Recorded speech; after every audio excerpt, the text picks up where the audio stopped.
Guys, good morning. मैं doctor पाल। आज का अपना टॉपिक है बर्ताव या व्यवहार। तो गाइस, बर्ताव या व्यवहार हम क्यों करते हैं, कैसे करते हैं।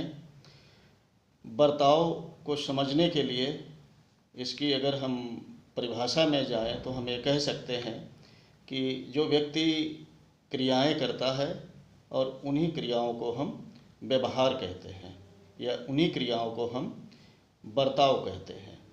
बर्ताव क्यों करते हैं, कैसे करते हैं, इसको समझने के लिए हमें कपिल मुनि के सांख्य दर्शन में जाना पड़ेगा। कपिल मुनि के सांख्य दर्शन में एक चीज़ बताई गई है कि हर किसी चीज़ के पीछे नंबर है, यानी कि संख्या का खेल है। जैसे हमारा शरीर है, उन्होंने बताया है कि ये भी 25 तत्वों का मिश्रण है, यानी कि ये शरीर जो है वो 25 तत्वों से मिलकर के बना है। 25 तत्वों को उन्होंने दो भागों में विभाजित किया है। एक भाग उन्होंने सोल या आत्मा बताया है और दूसरा भाग उन्होंने प्रकृति बताया है। सोल या आत्मा से किसी भी चीज़ का निर्माण नहीं किया जा सकता है और किसी भी चीज़ से भी आत्मा या सोल का निर्माण नहीं किया जा सकता है। प्रकृति के उन्होंने 8 भाग बताए हैं। इन 8 भागों में मूल स्वभाव होता है, अहंकार होता है, बुद्धि होता है, रूप होता है, रस होता है, गंध होता है, स्पर्श होता है, शब्द होता है। तो इस जो प्रकृति के 8 भागों में जो रूप, रस, गंध, स्पर्श, शब्द हैं, इनको हम तन्मात्राएं भी कहते हैं। मतलब आँख हमारी क्या करती है कि जब प्रकृति के साथ हम इंटरेक्ट करते हैं तो आँख हमारी क्या करती है, देखने का काम करती है। और मुंह से क्या करते हैं हम, रस का कोई भी रस हो, जैसे कि गन्ने का रस हो या जूस हो या किसी कविता का रस हो या किसी साहित्य का रस हो, उसका हम स्वाद लेते हैं, यानी कि जीभ से जो है हम किसी भी रस का स्वाद लेते हैं। फिर गंध होता है। गंध यानी कि किसी प्रकार की स्मेल है, अच्छी है या खराब है, वो नाक के द्वारा जो है हम उसका आकलन कर सकते हैं कि वो गंध अच्छी है या खराब है। स्पर्श, त्वचा जो होती है, इसके द्वारा हम क्या करते हैं कि स्पर्श का एहसास करते हैं।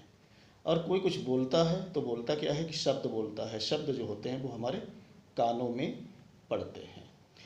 तो गाइस, जो प्रकृति के 8 भाग हैं, इन 8 भागों से सांख्य दर्शन में बताया गया है कि इन 8 भागों से 16 विकारों की उत्पत्ति होती है, यानी कि इन प्रकृति के 8 भागों से 16 विकार उत्पन्न होते हैं। 16 विकारों में 5 मूलभूत तत्व होते हैं, जैसे कि आकाश है, जल है, आग है, हवा है और धरती है। तो आकाश, जल, आग, हवा और धरती से मिलकर के हमारा शरीर भी बना है।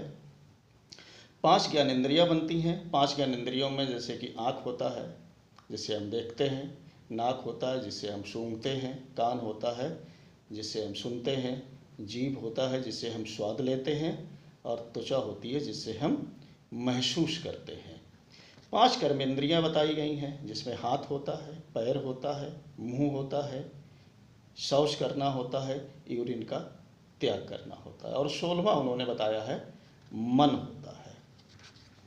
अब कोई व्यक्ति कैसे बर्ताव करता है, तो हम एक आपको रूप का, जो प्रकृति के 8 भागों में एक रूप है और एक ज्ञानेंद्रिय आँख है और कर्मेंद्रियाँ और मन और बुद्धि, अहंकार, इन सब के कम्प्लेक्शन से, यानी कि इन सब के मिश्रण से, इन सब की जो है एक्टिविटी से व्यक्ति कैसे व्यवहार करता है, इसका एक मैं उदाहरण आपको दे रहा हूँ। जैसे कि एक दुष्ट व्यक्ति है जो किसी असहाय व्यक्ति को पीटता है। जैसे मान लीजिए कि कभी कभी दरवाजे पे या मोहल्ले में कोई भिखारी ही आ जाता है, तो कुछ लोग तो क्या करते हैं, उसको भीख दे देते हैं और कुछ लोग क्या करते हैं कि उसको मारने लगते हैं। तो बहुत से लोग गली मोहल्ले में ऐसे भी होते हैं कि सोचते हैं कि यार अपनी भीख मांग रहा है, बेचारा मांग के खा रहा है, क्यों उसको मारो, जाने दो, हमें नहीं देना है, नहीं देंगे और उसको जाने दीजिए। कुछ लोग क्या करते हैं कि उसको मारने लगते हैं। तो ऐसे कुछ लोग ऐसे भी होते हैं कि भाई क्यों मार रहा है, जिनसे बर्दाश्त नहीं होता है और वो उसको बचाने के लिए उठ खड़े होते हैं। तो इस उदाहरण में दुष्ट व्यक्ति असहाय व्यक्ति को मार रहा था। आँख ने क्या किया, देखने का काम किया। आँख ने देख करके क्या किया कि इसकी सूचना मन को दी। मन को बताया कि दुष्ट व्यक्ति असहाय व्यक्ति को पीट रहा है। मन ने क्या किया कि बुद्धि से कहा कि आप उचित अनुचित निर्णय लीजिए कि क्या करना चाहिए। तो बुद्धि जब निर्णय ले रही थी तो उसका मूल स्वभाव और अहंकार ने भी साथ दिया।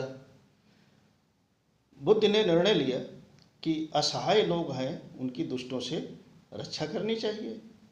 तो बुद्धि ने अपना निर्णय जो था वो मन को दे दिया। मन ने क्या किया कि पैरों को आदेश दिया कि आप जाइए।